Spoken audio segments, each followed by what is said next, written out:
We have Sha Simpson here with us today on the show, so thanks for joining us.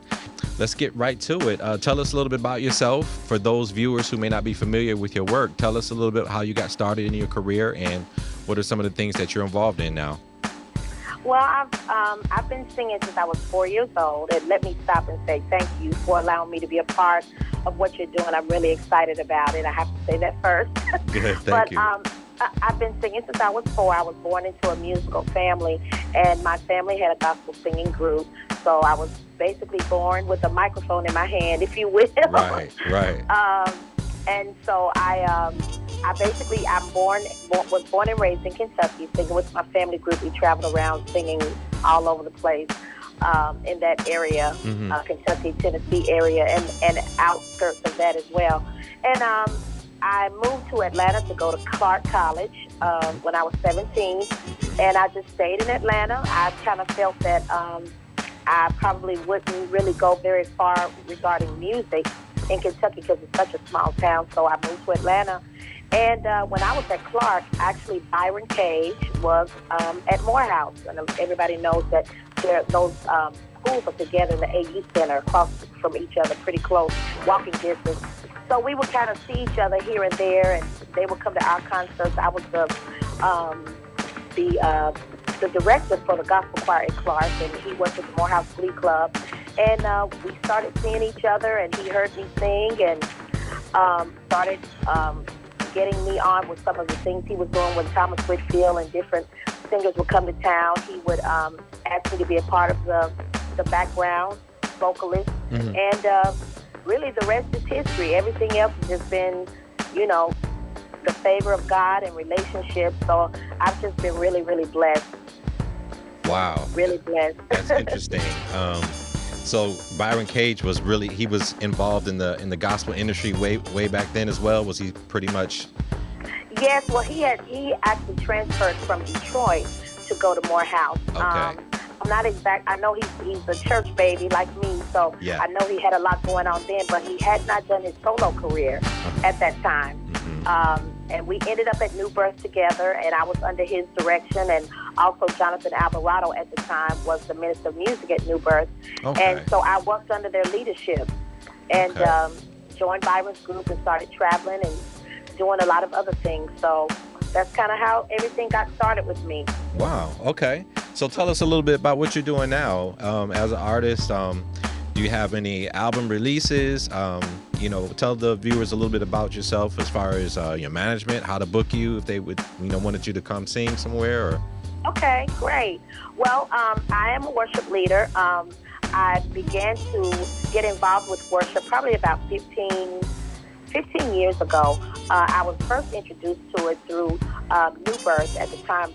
Tony Alvarado, she's Dr. Tony Alvarado now. She was the worship leader there, and saw something in me and put me on the praise team. And at that time, I was just used to singing background, so I really didn't want the mic, if you will, as a leader. Right. But she saw something in me, so she kind of started pulling on my purpose and my destiny, and so I really began to see that there was something connecting my heart to the area of worship. And then I just connected with some mentors. She was one of my mentors, Pat Grigsby, and others that were pioneers actually in this area, in the area of worship. And it's like God just began to, give me on-the-job training as a worship leader. The more I came to know him and learn about worship and what I was created to do, right. He would just begin to open doors for me to do that. So I guess I could say the worship leader in me was birthed at a ministry called Stronghold Christian Church, which is under the pastorate of Ben and Sherry Gaither. Yep. And they really just pulled that out of me. They basically prophesied over me and said, God said you're supposed to be our worship leader. Wow. I resisted it at first, but, I went ahead and submitted, and I saw how God just caused me to flourish. And after that, I served at Total Grace for 12 to 13 years as worship leader and just working in the area of music ministry. So I was able to get training there as well. So while I was there, I did my debut CD called Ordinary Servant in 2004. I recorded it live there, and I released it in 2005.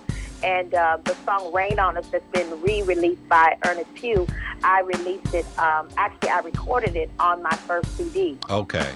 Ordinary Servant. But I'm an independent artist, so we kind of get lost in the shuffle sometimes. Right. But it's been a very, very good season.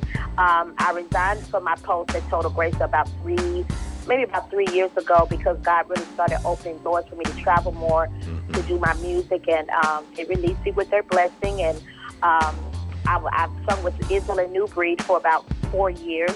Wow. And that was a blessing. I had the opportunity to lead Here I Am to Worship on the Live at Another Level CD with them, and that was just such an eye-opener for me to travel with them and see worship in diverse cultures.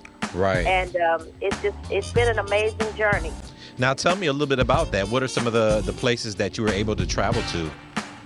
Well, with Israel, I've traveled throughout the U.S. I was able to go to Australia at the Hillsong Church, which was an awesome blessing because, yeah, Darlene Sheck is one of the people that I learned so much from. And I had the opportunity to just see like 30,000 people worshiping wholeheartedly, every nation, every culture, every tribe. I mean, people that are Polynesian, worshiping beside the Asians, and it's just a picture of heaven. It's just awesome. And so I've just been able to do some things with him, and just the way he poured into us and allowed us to really just be who we were. It wasn't really about a lot of form or fashion. When I was with them, it was all about the heart. We could do sneakers and, just kind of, I have kinky hair, so I could wear my red afro.